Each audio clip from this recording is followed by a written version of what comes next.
Good evening, Browns fans, and welcome to the Gang of Two. You got myself, you got Mr. Pete Smith. How you doing, Pete? I'm here. You're here? Is that what you said? Big week, but yes. Oh, yes, big week, and you're here, which makes an even bigger week. Although not quite as big as my head on the screen. There is a huge difference between the size of my head and the size of your head on this screen, Pete, that we're going to have to deal with over the course of the next. Oh, let's just pretend it's not happening. Let's just pretend it's not happening. Good evening, Browns fans, and welcome to Gang of Three. My name is Barry McBride. I'm the publisher of the OBR. Lane is unavailable tonight, so it's just me and Pete to take you through the next hour. Remember, as always, to subscribe and like this broadcast so that we can fool others into our trap, sort of lure them in to the Gang of Three. It would really help us out to trap more into the Gang of Three world. A lot had happened last week. A lot is about to happen this week, Pete. Let's go back to last Monday night. We were talking about Myles Garrett, Jared Verse, and a bunch of draft picks that were exchanged for Garrett. Verse is already a pretty high-level young edge player, not just a future pick. And he, as Andrew Berry talked about it last week, was really central to the deal. You've had a week to think about it, Pete. Would you rather have that one remaining Hall of Fame edge rusher or young Pro Bowl edge plus 3 years of team building ammo? What side are you coming down on after a week of thinking about it? Well, the thing is, it's really difficult for me to argue with half Hall of Fame, arguably best player in football. But there are elements to this which seem to be making themselves apparent in terms of both just how much Myles Garrett seemed to want out, whether or not he was expressing it publicly or not, how little his teammates seemed to be that upset about it, and the fact that whether I like it or not, I mean, my big concern is that Myles Garrett's going to play till he's 40 and make us all look stupid, which I think is absolutely in the realm of possibility. But Jared Verse is very good. He's about to be 26, and I think a lot of the people who were saying the Browns didn't get enough were frankly overreacting. I think they did fine in terms of the trade. You're always going to say you could get more, especially when you can contrast it against the Travis Hunter trade, which was preposterous and, just doesn't happen very often. And I think, people made comparisons to the Ricky Williams trade, which is not going to happen again, at least unless Mike Ditka is going to come back and run a team. So, I mean, that's the problem is I think people refuse to sort of deal in reality. And my big case is if you said you needed to get 3 ones for Myles Garrett, I think the difference between the first, the second next year, and a third the following year, I think Jared Verse makes up the difference, which would easily get you to the 3 ones if you want to make that case. But my point is, you don't have to wait for next year to make a pick. You get a football player who's good right this second. We can see him. Hopefully the weather will hold up and we're outside, but if not, I'll be inside watching him tomorrow.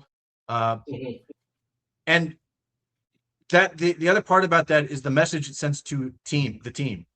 If the Browns just set Myles Garrett off for just a bunch of draft picks, I think that's a message to the guys in the locker room, because it sort of tells you, even if they don't necessarily mean it that way, this season doesn't matter. And it's June to say that. Like, the season's going to go on into January. That is a long time to sort of endure what the team is sort of signaling is meaningless football. So you get a player, and the messaging that goes along with getting Jared Verse is, we're losing a Hall of Fame player. We're losing this fantastic player. You are getting a really good football player right now, and he is motivated to be good now. He's already a good player. It fits with what we do. And then the last piece of this is I'm very impressed with Jared Verse. I think we don't really know these guys, but I was very impressed with how he carried himself and came off. I liked the fact that he was very open about his feelings on the situation. He didn't lie to anybody and say, "Oh, I couldn't wait to be traded." He was in Los on a team with Super Bowl aspirations. He was drafted with his best friend. Of course, this was going to bother him. Like, let's not pretend. Let's not lie to anybody and pretend. So he goes through the process of saying, "Yeah, it sucks. I didn't want to be traded. I love my teammates. I love my coaches. I love where I was at. I love where we were going." And sort of puts that out there, and then goes through the process of, "Yeah, I did all that. Then I went through it. I got over it." And then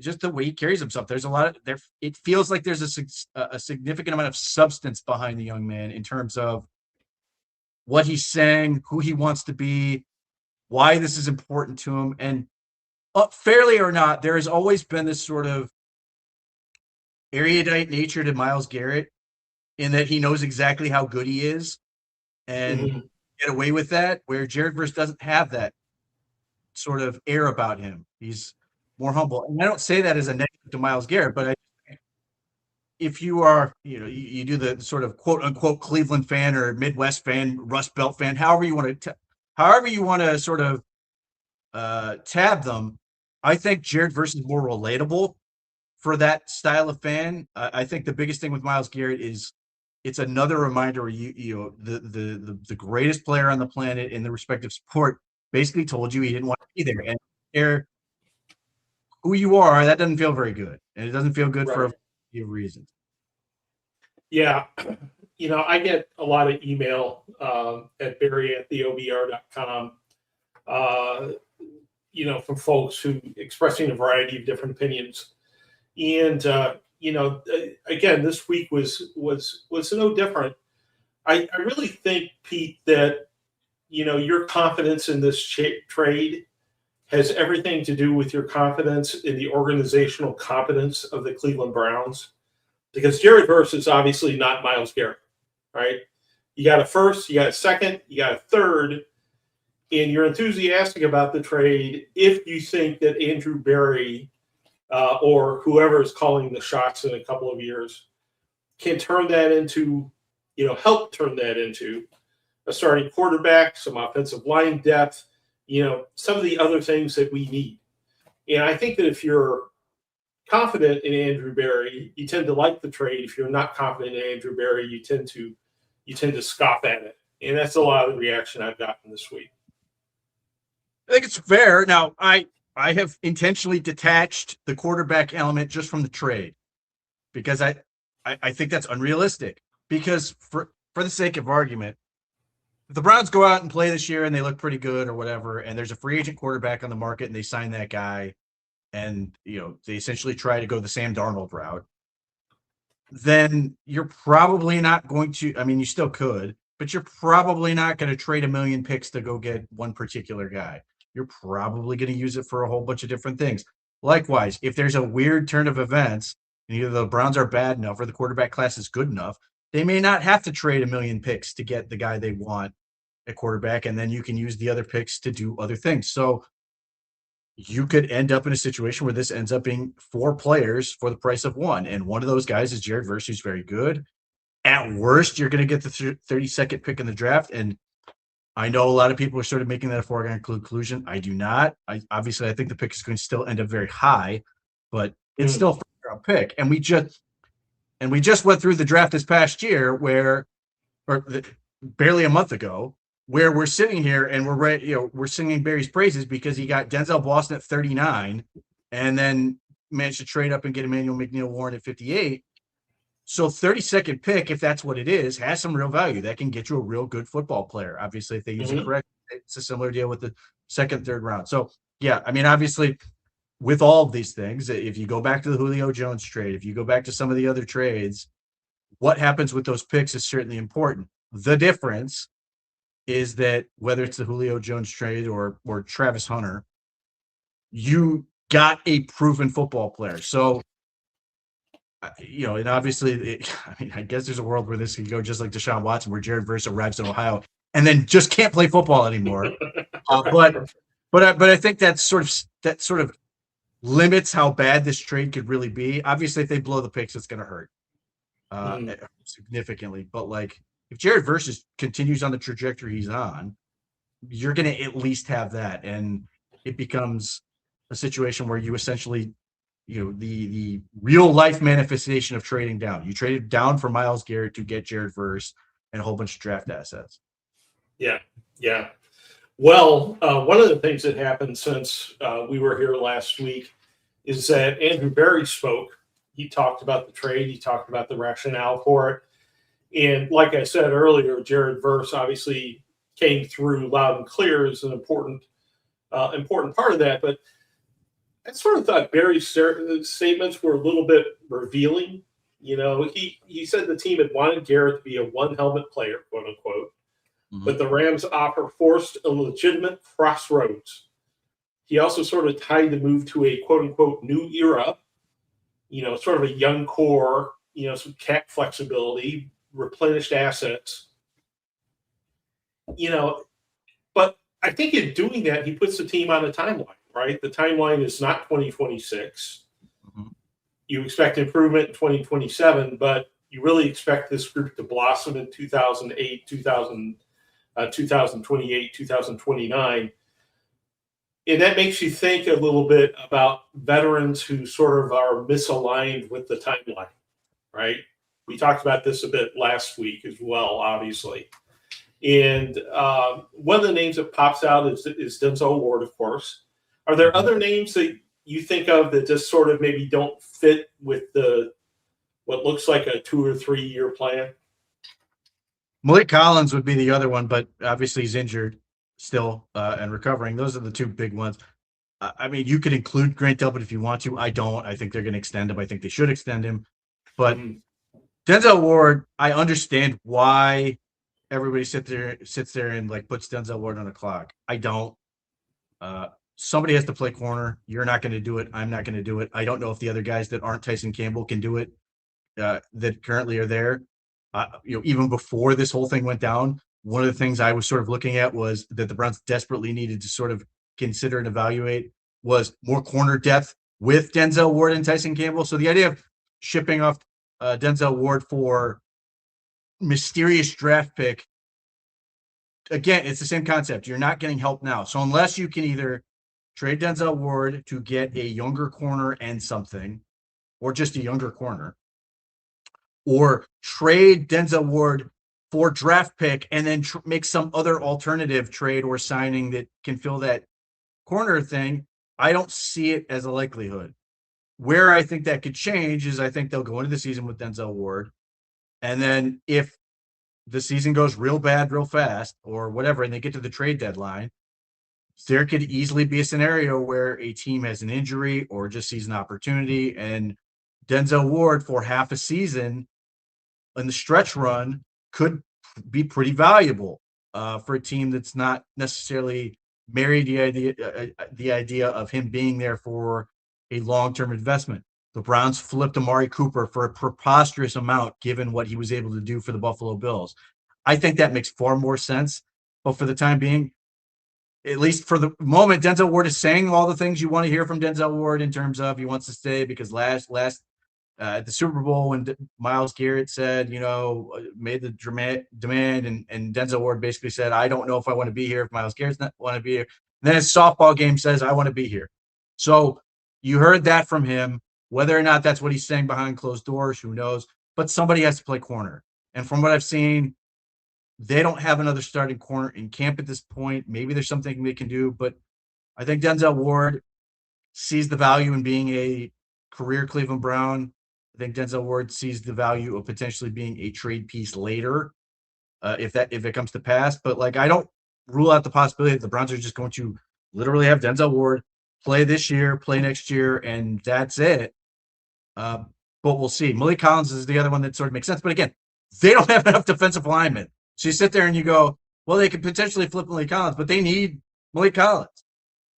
So I don't see it. This is the difference. And from what I can tell, the other element is Myles Garrett. Whatever Andrew Berry wants to say, I don't think Myles Garrett was talking to them. We had Ben Albright on this side up talking about it. I think he was all but checked out and sort of giving them the silent treatment in terms of what he was doing. And I think to a certain point, the Browns were basically sort of fed up with the whole situation. We can't keep doing this over and over and over again, and then basically hoping Myles Garrett will like us and get this thing going, even if they were, short of a miraculous quarterback situation coming around, all of a sudden them winning. And I don't even know if that was going to be enough. I don't want to say it was irreconcilable differences, but it was getting to a point where it could have gotten very ugly. And I think the Browns just sort of basically said, the Rams are giving us exactly what we had to get in order to make this trade. And that's the only way we made this trade. I do believe that part. I think Jared Verse absolutely was contingent on the deal. And I expect the Rams were desperately trying to do anything in their power to make it so they could have Jared Verse and Myles Garrett and Kobe Turner and all those other guys and make that, because they don't care. They're clearly content to keep picks or keep throwing picks at things and go for the short-term window if that's what it means. So yeah, I think that's where we end up. Yes, there are veterans you could theoretically move. I just don't think it makes sense at this venue, maybe during the season, but even then, I don't love the odds. You're muted. It works better when you're muted. Oh, geez. I don't know how that happened. But at any rate, there's a couple things you said that I want to pick up on. One of them is Ben Albright's interview in this site up. And if you haven't seen it, go see it. It's, I think, about 10 minutes into the broadcast. This site up, you got to try anyway because it's radically different from anything else that's out there in the Browns pod space.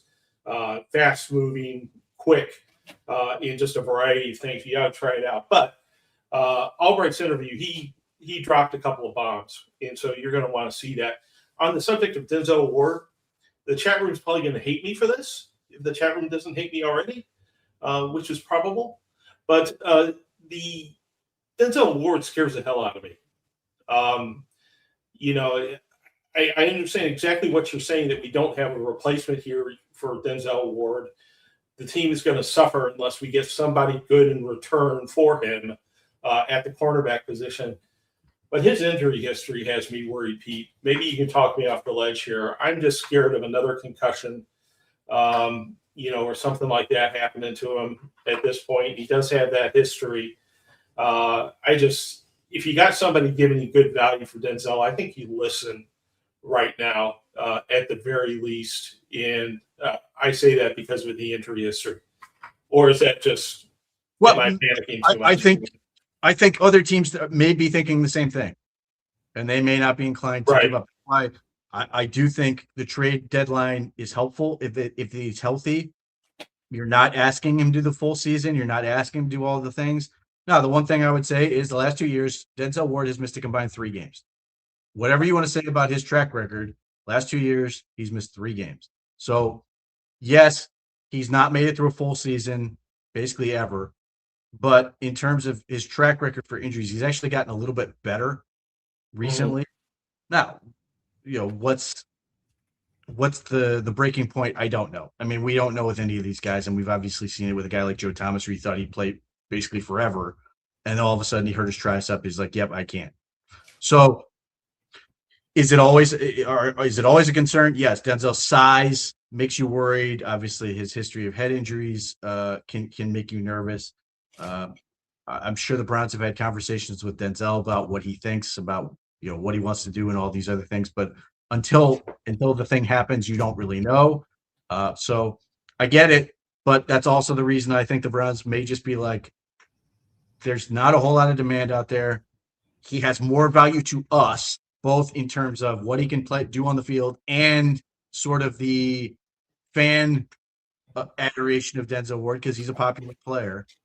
Sure. Potentially shipping him off because that's the other part. A second round pick would feel like a good return.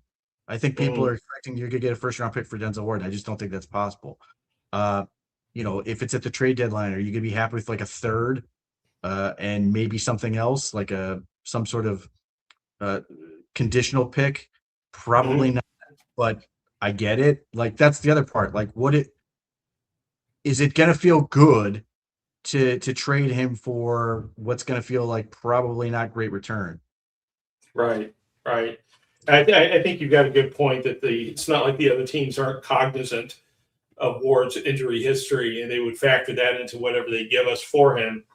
Um, I just tend to think, this might be the time since he doesn't really line up with the timeline, but someone would have to come in with a pretty good offer to make me part with Denzel Ward. But I'd be listening at this point. But anyway, we did get Jared Verse, and we had a live starting left defensive end edge rusher at OTAs. It's been a while since we had a starter at OTAs.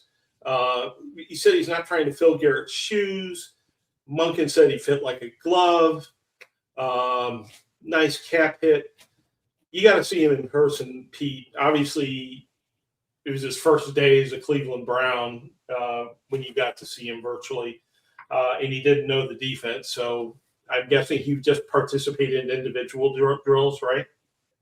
Yeah. So all he did was individual drills. I'll be very curious to see starting tomorrow if he's in there. I assume he wants to be in there for at least some amount of the team stuff because he wants to get going and start to sort of show what he can do and fit in the defense and everything here. So I'm sure he's been cramming away and trying to learn as much as possible. So, we get to see potentially the start of what will be a whole lot of Jared versus v. Spencer Fano, which obviously was going to be Fano versus Myles Garrett was certainly going to be anticipated. And, this will also be a heavyweight matchup. And the fact that the Browns are going to, since it's mandatory and we'll see who's participating and all that stuff, but you're going to get the heavyweights out there. Obviously, Tyson Campbell's been out there going against receivers and stuff, but now you're going to get Denzel Ward. How's Concepcion or Boston or Jerry Jeudy look against him? Obviously, we've seen Jeudy against these guys in the past.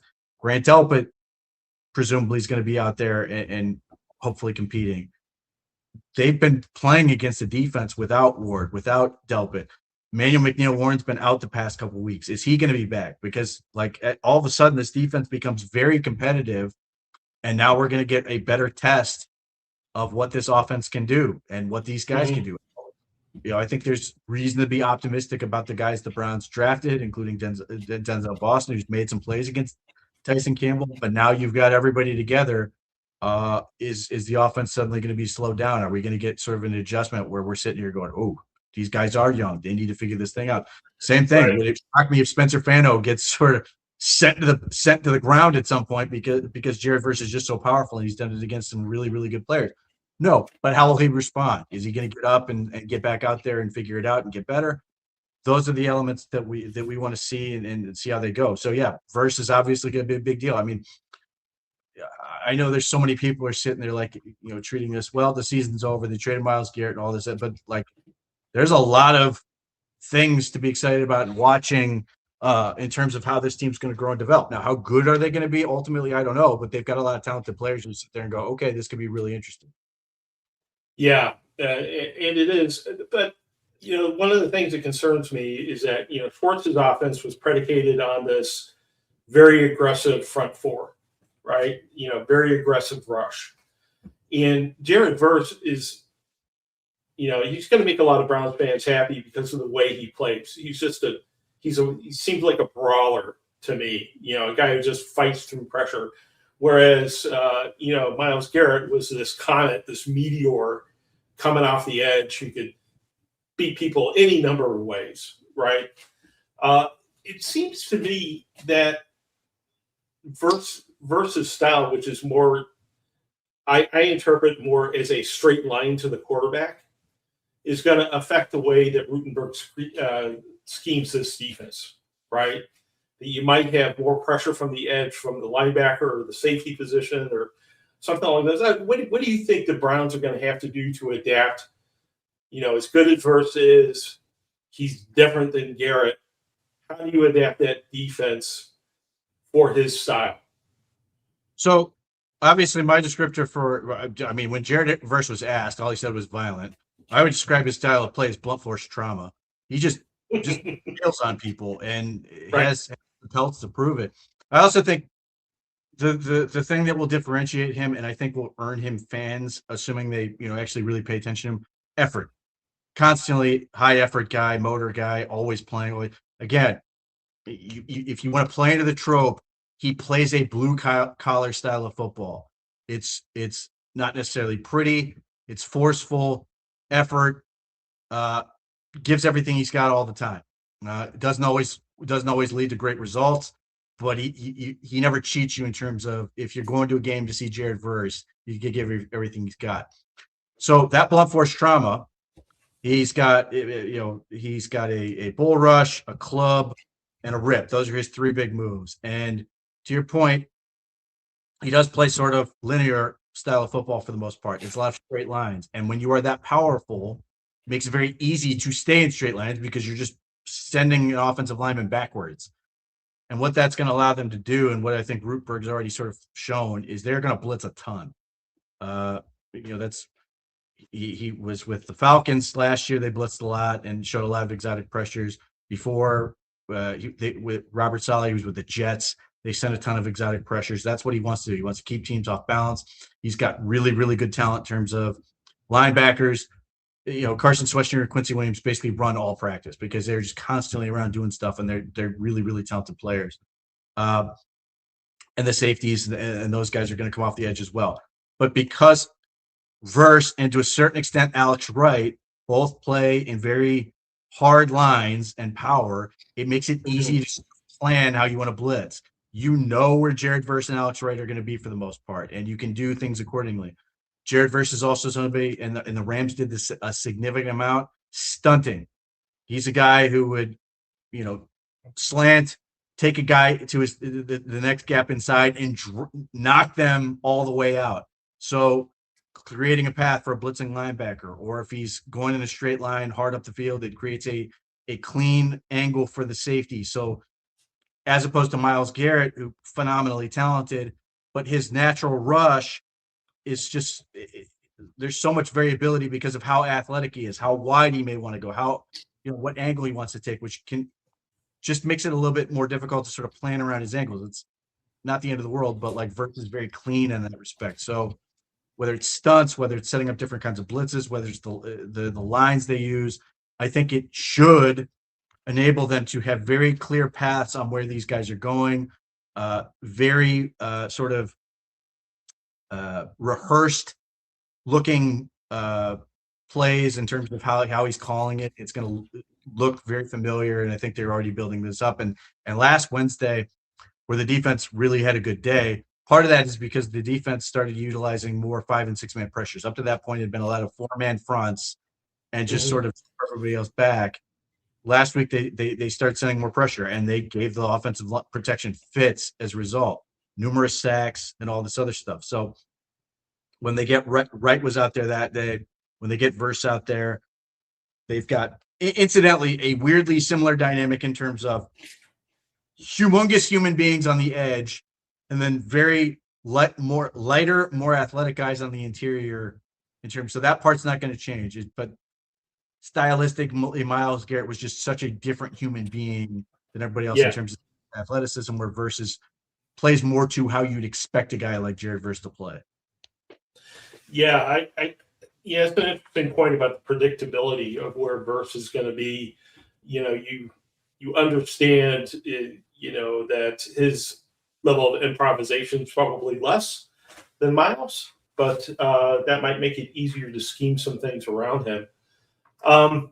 Looking at the defensive end group in particular, in fact, the whole defensive line, other than Malik Collins, who I don't know anything about, in terms of his leadership ability, it's a pretty young group, and we've got Okwara, as a backup on one side. We've got Wright and McGuire on the other side.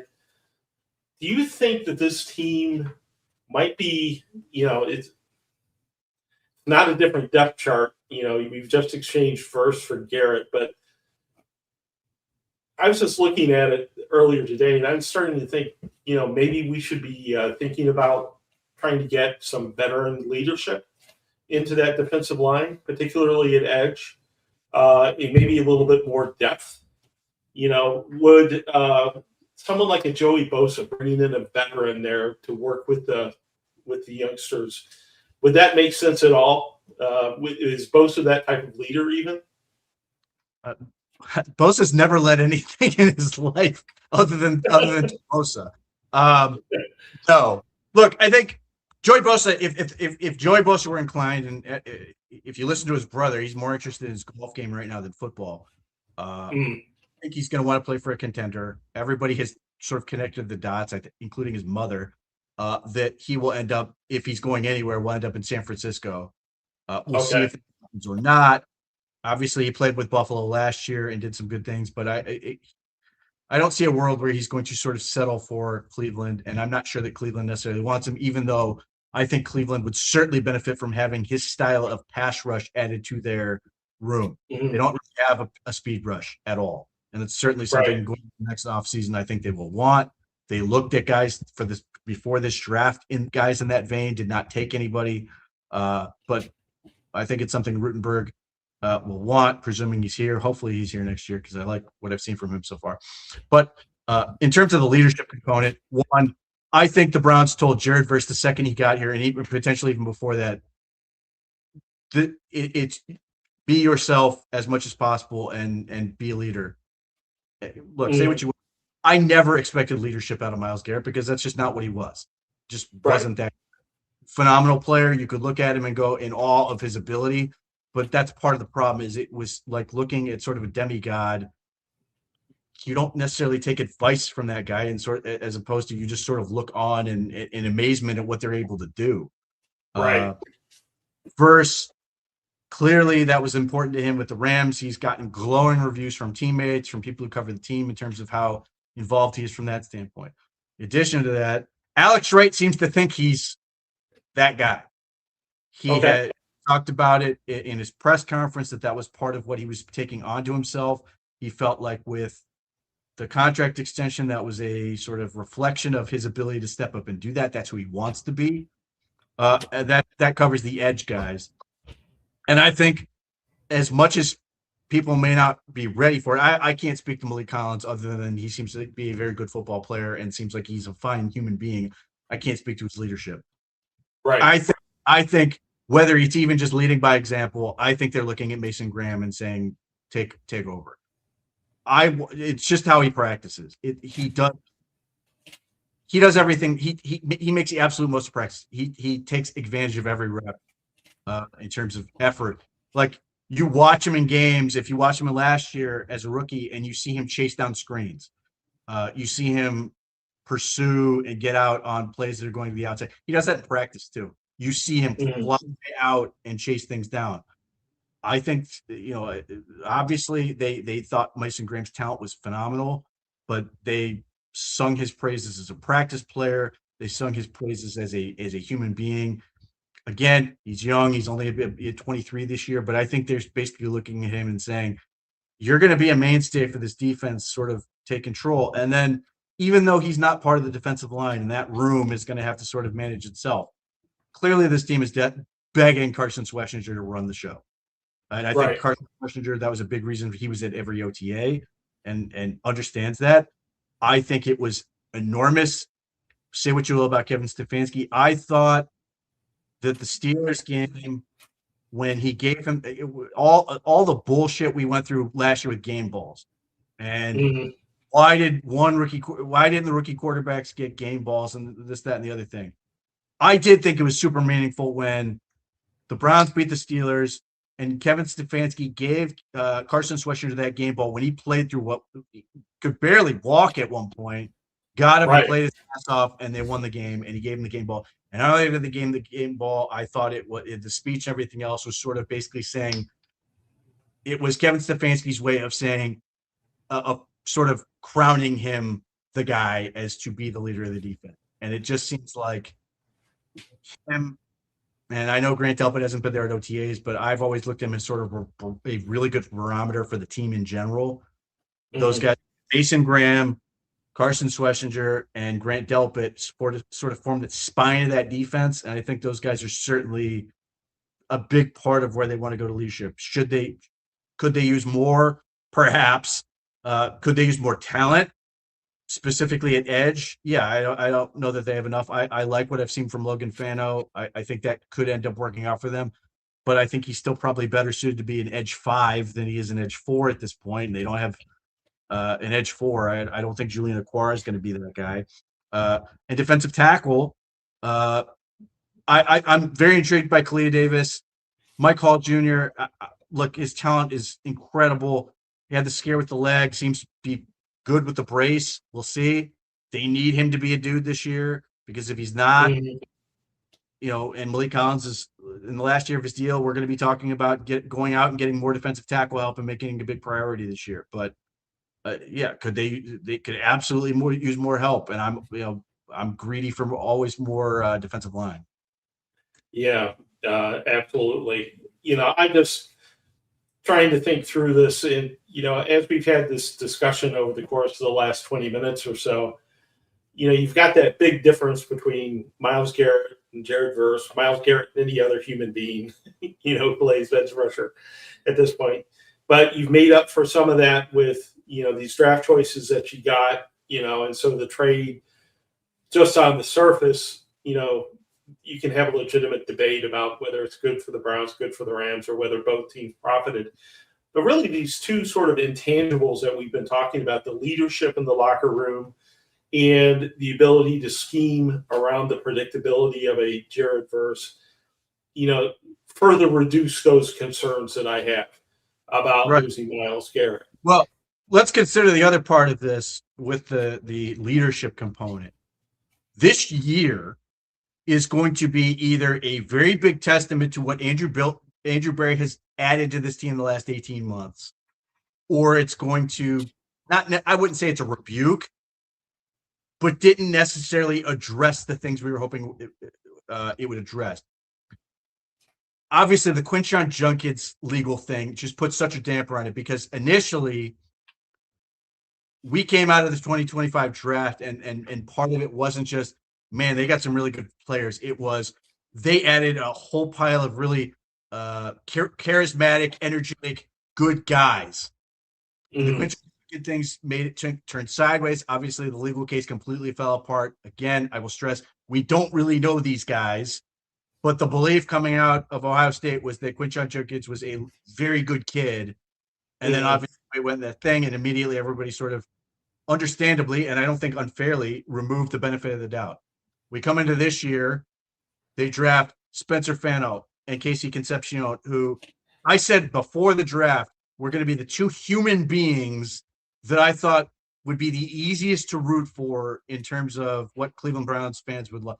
Spencer Fano's personality just oozes out of you, as does his effort and his how hard he plays and all this other stuff. And then Casey Concepcion, in terms of how he handles himself and talking about, like, had media people at the combine making fun of his speech impediment, and he went out and made the announcement of, the NFL basically went to him and said, you don't have to do this if you don't want to. And he said, no, I want to do this because I want to do this for all the people who can't. And Casey Concepcion is another guy who was very well regarded as a tremendous person, as a human being. Seems like Denzel Boston fits into that same bucket. I can't speak to Emmanuel Warren. I know Catherine Hickman came out and said she was so enthusiastic about him as a human being. So you add all these guys, and obviously we're going to sit here and go, well, they don't have a quarterback. But nevertheless, how is this group adding Jared Verse to all those people I just mentioned, and Harold Fannin, who is another just a really charismatic, great guy, seemingly. Again, caveat, I don't really know. He could be theoretically doing God knows what. But if you sort of see it, you've seen Todd Monken sort of talk about this, that like he really likes, obviously, I think there was some element of reading the room of the Myles Garrett trading and basically saying, I really like the guys we have here. But he's not wrong in terms of they practice hard, they practice fast, they do all this stuff. If this group can sort of galvanize and figure it out and fight through, maybe the record's not be great, but they fight, and they've got, you can see them getting better. You can sort of come in together as a team that they're still going to have this question mark potentially, unless Shedeur Sanders comes out and is great, which would solve a lot of problems and be great for us. That they have, the young core that we're talking about is a nucleus, and we're going to be able to say, hey, we've got all these things in place, and all we need is a few more pieces, including the quarterback. That will certainly be a testament to the leadership culture element that they're trying to sell. And if not, we're going to have questions about what is it going to take to get them where they need to go. Or, wow, this group it turns out this group was too young for their own good, and they did need more veterans. So we're going to get a very big test of that. Again, seems like they've got a lot of great guys in that department, Carson Schlesinger and others, but we're going to learn a lot real fast in terms of how are they going to deal starting. I still think of spring football as everybody gets to have fun and it's all great Right. life, and with July and August and the dog days of summer and pads and contact, we'll see if guys are still with the same attitude. At some point they're going to be hit with adversity. How are they going to respond? How are they going to get through it? Yeah. It's hard at this point not to think that the team's on an upward trajectory. Based on the last couple of draft classes, the improved leadership in the locker room, those sort of things. But a lot of teams seem like they're on an upward trajectory before the regular season games start playing. And in Cleveland Browns' recent history, that has been when the bad things start happening, is when the regular season starts. But I have a lot of hope for this group over the course of the next couple of years. Let's. We're 45 minutes into the show. And by the way, if you're watching the show on YouTube, please like and subscribe to the broadcast. Not only so we can lure people into our OBR world, but because we know that there's 8 million different Browns podcasts out there that you can watch or listen to. We really appreciate your support and showing your support by subscribing and liking the broadcast. So please do. But we're 45 minutes into the show, and we've not talked about quarterback yet. So, thumbs up for us on that. But I think we do need to address it because over the course of the OTAs, there's a perception, at least, that Shedeur Sanders might be gaining a little bit of ground against Deshaun Watson. There was a lot of hype about Deshaun Watson early on in the process. Now we're hearing a little bit more Todd Monken saying, well, I'm not so sure about, which one of these guys we're going to pick. Where do you think? Do you think that this is an important week for Shedeur Sanders in particular, Pete? Only insofar as it's 3 days in front of the media, theoretically, and it's going to get him, we basically, what have we had? 4 OTAs in public in total? I've lost track at this point. 3 after the draft and 1 before, I think. So all of a sudden we go from 4 days over the course of basically a month and a half to 3 days in a row, just in terms of the sheer volume of opportunities he's going to get. It's meaningful. I don't think it's super meaningful in terms of, I don't expect a breakthrough this week. And that's sort of what I'm waiting for. My read on the situation is I think Shedeur Sanders is trying to figure things out. And starting to see what defenses are doing. And at times it seems like he's hesitating because I think looking at him, he thinks he sees something, but he's not sure. He doesn't want to throw a pick. And there are times where he sort of hesitates, misses an opportunity, or then double takes and goes back and tries to make the throw. And then it's late, so it doesn't connect the right way. I don't think more week is going to break through that. What I think could happen, or hope happens, is that between the 3 more practices this week that we're going to see, and whatever else they're going to do, and then the 6 weeks before training camp, that he's going to get more confidence, and then by the time we get to July and August, that he's going to be ready to make a move. What I would say is that whether you want to tab it as Shedeur Sanders is gaining ground, which would be just a testament to he's a young player getting better, I think the more important point, Deshaun Watson has not seized the job.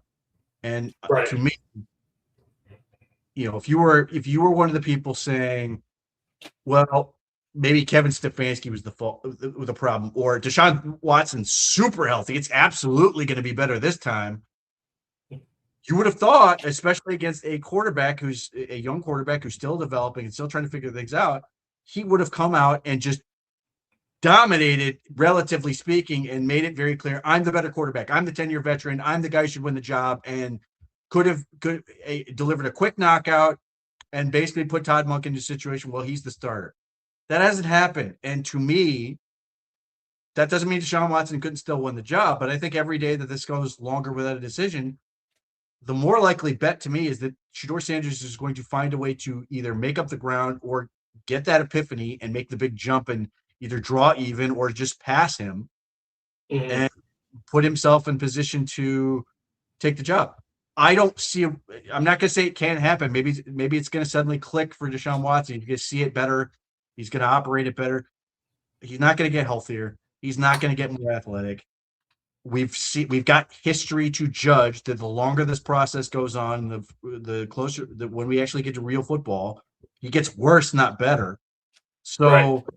I think all of that plays to Shedeur Sanders' advantage. Now, as I wrote, the lane is there. The door is open. Shedeur Sanders has to do the things necessary to go through it.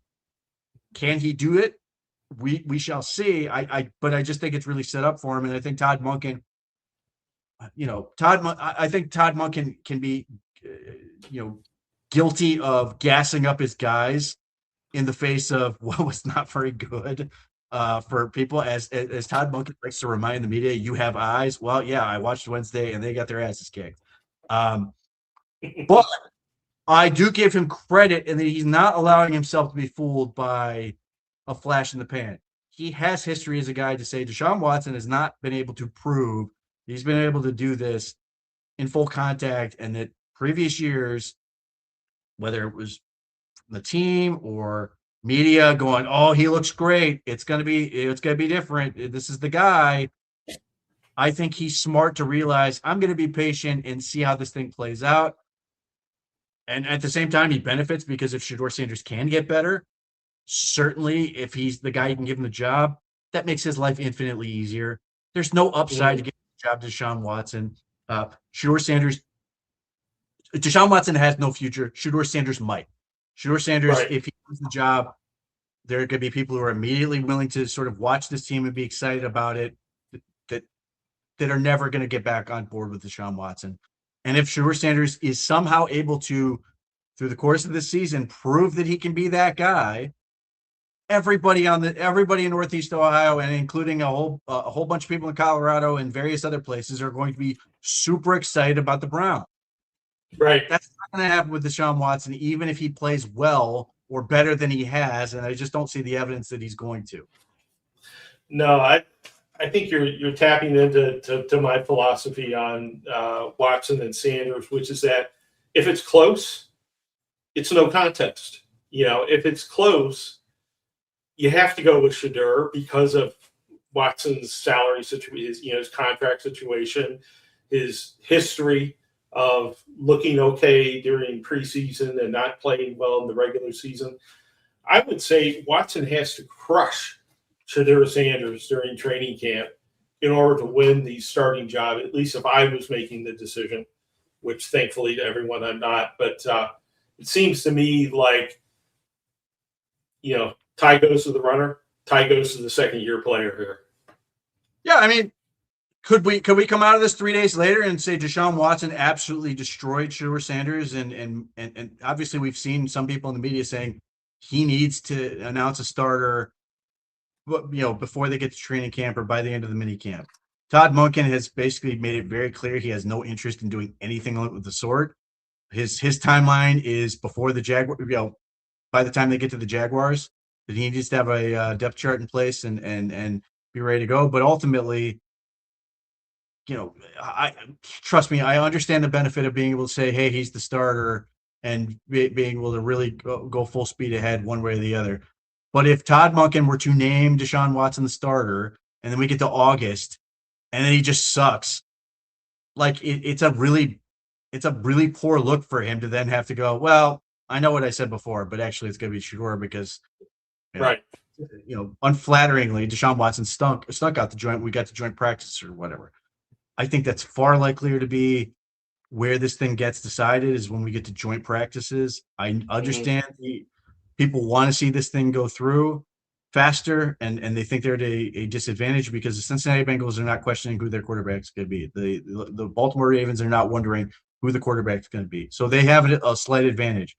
But particularly if you're hoping Deshaun Watson loses the job, the longer this thing goes, the better those chances are. Yeah. Well, let's wrap up the quarterback conversation and turn to a truly OBR-like subject, which is right guard. I have to talk right guard before we get through this program. During the course of the week, Monken sort of gave the impression that Spencer Fanow has now moved in with the number ones at left tackle. Big surprise. You got Titus at right tackle, Zion Johnson at left guard, unless Batonio magically returns, and Elgin Dinkins at either center or right guard, but he's more familiar playing center, right? So they appear to have 4 different guys who might be a potential right guard for them. Tevin Jenkins, Austin Barber, Jack Conley, mysterious Jack Conley, and even more mysterious Chad Zinter. But you saw a lot of Jack Conley playing right guard last week, didn't you? I did. Now, was that are the Browns just rotating a whole bunch of guys and we just happen to show up on the days where Jack Conley's getting a whole lot of looks? A second-year guy who has been on a bunch of practice squads? Maybe. That's possible, but the fact is they're at least looking at Jack Conley, which is interesting to me. Now, I think the Browns' dream scenario is that somehow Parker Brailsford is good enough to start. If Parker Brailsford is good enough to start, Elgton Jenkins goes to right guard, and you feel very good about your starting 5.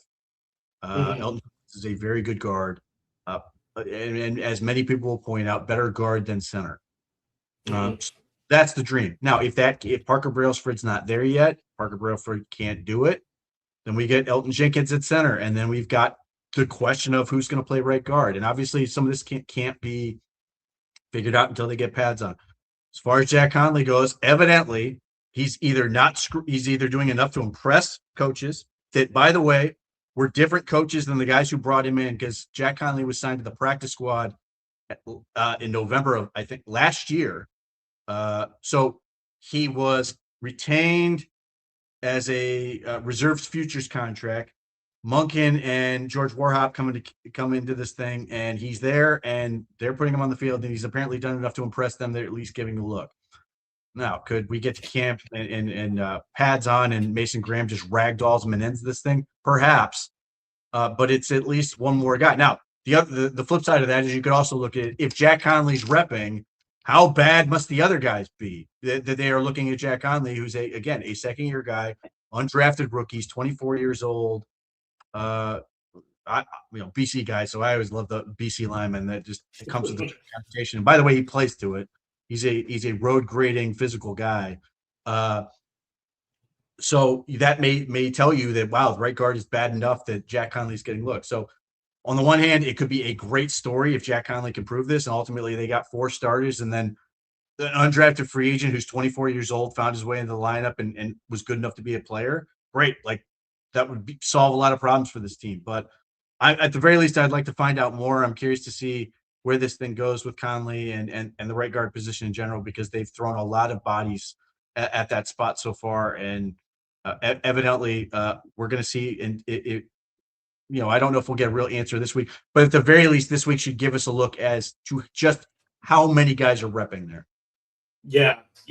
And I would not be able to tell who's doing a good job and doing a bad job at right guard, but I'm glad that you're going to be there keeping track of that. But one of the things that just has a good vibe to me, they spent a relatively high draft pick to get Austin Barber. Now, obviously, he's played tackle, but Monken says he thinks he can go inside. I really sort of like the notion of him playing at right guard in between 2 veterans, and you've got, youth on left tackle, youth at right guard.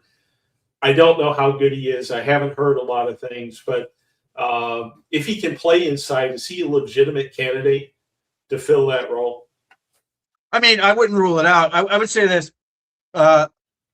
both my reaction and somebody I talked to within the organization's reaction when they got Austin Barber in person was he's thicker than we thought he would be, which is good. He because on tape he's obviously a large man, but he's so tall that he looks sort of narrow, and you worry about trying to put that guy at guard. So I always looked at it and went, man, this guy's definitely a tackle. I still think he's a tackle, but the fact that he is thicker than both myself and somebody who works for the team thought, it gives you a world where you could believe that maybe he could. Now, Right. the thing with Austin Barber is the same thing with Parker Brailsford is they're rookies on, that weren't picked in the first round, and even not all first round guys are rated out of the gate, but it's really hard for second round picks on down. Again, we'll see what happens when pads come on, how these guys hold up. There are questions to be answered on that. Like, would it shock me if Jared Verse absolutely destroys Austin Barber based on what I saw him do against Ruben Bain? No, but I really like what I've seen from Austin Barber.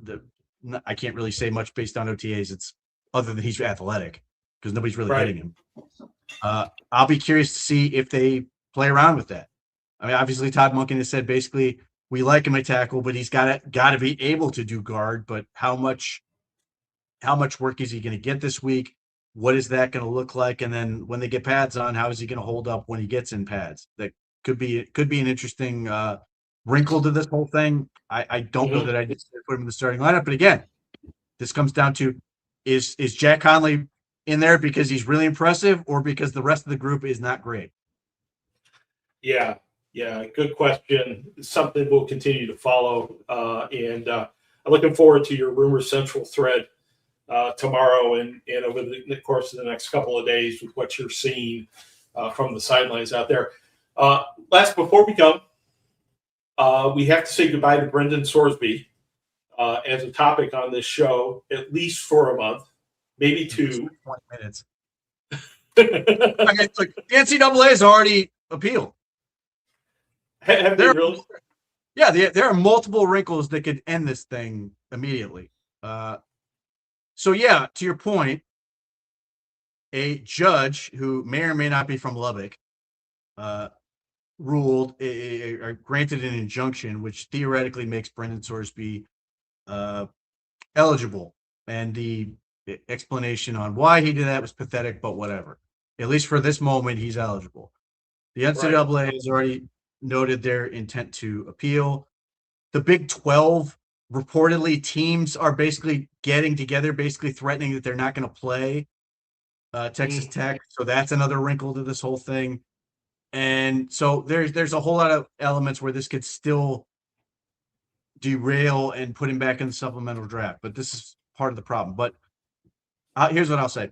Selfishly, from an entirely unattached, just college football enjoyer, would I rather see Brendan Sorsby play football for Texas Tech because Texas Tech will be very good and will be one of the many, many, many teams in the college football who will be very good? Sure. Do I say that while also appreciating the absolute reprehensible nature in which he would be doing it? Yes, it's ridiculous that he could be playing college football in a situation where he bet on his own team's games. Like, Ohio State fans, how many, good Lord, the amount of Art Schlichter references I've seen lately on our forums. Obviously, Pete Rose, who Texas Tech has on the schedule, has Cincinnati. And allegedly, there may or may not be fans printing out heads of Pete Rose for that game. The black side, and I think the part that bothers me the most is like why gambling in sports was such a big deal, and it goes back to the Black Sox, which is that they were worried the mob was involved in sports and basically being able to impact the results of games. Like if whether it's Sorsby or somebody else is compromised, then somebody has leverage on him and can make him do things. And we've seen that, like, people seem to conveniently forget NBA players have been thrown out of sport for trying to fix bets. Obviously, the Cleveland Guardians, Emmanuel Clase is never going to pitch again because of trying to manipulate the game. So that is certainly a big picture element. I continue to believe whether Sorsby is able to play this year or not, the NFL is eventually going to put the hammer down. I just refuse to believe they do not want to deal with a situation where this guy goes unpunished. I don't believe it. I think if he does end up in the supplemental draft, he's getting at least a year, could be longer, could be just forever. Because granted, the NFL is married to gambling, but they do not want to deal with guy betting on himself gets to play in the league scot-free when they have a clear guideline in which they've suspended guys for betting on things that are not even football, just sports in general, because they used an app that's tracked within a team facility. That doesn't even get the ridiculous hypocrisy relative to college football. Rick Neuheisel was fired from the University of Washington for participating in a pool for a March Madness tournament with like coworkers in the office. We've seen players from other teams who bet on something that was completely unrelated and never got to play again. So I don't think this is remotely settled. I think the pressure on the Big 12 is going to be enormous, but we should see. At least as we sit here right now, he's eligible. The backlash has been vociferous.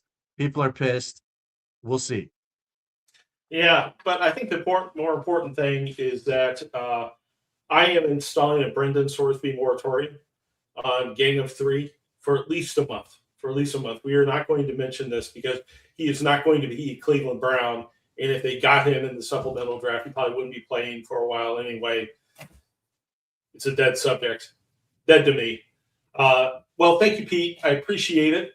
It's been another hour of the Gang of Three / X'd Out 2 for tonight. Thanks, everybody, for joining us. Really appreciate you coming by. Really appreciate the likes and subscribes and the comments in the chat room. I'm sorry that we couldn't get to some questions that scrolled through here today, but we'll be able to deal with those in the weeks and months ahead as the news cycle sort of slows down a little bit. Thanks again, Pete. Thanks again for joining us, everybody who watched, and go Browns. We'll see you next week.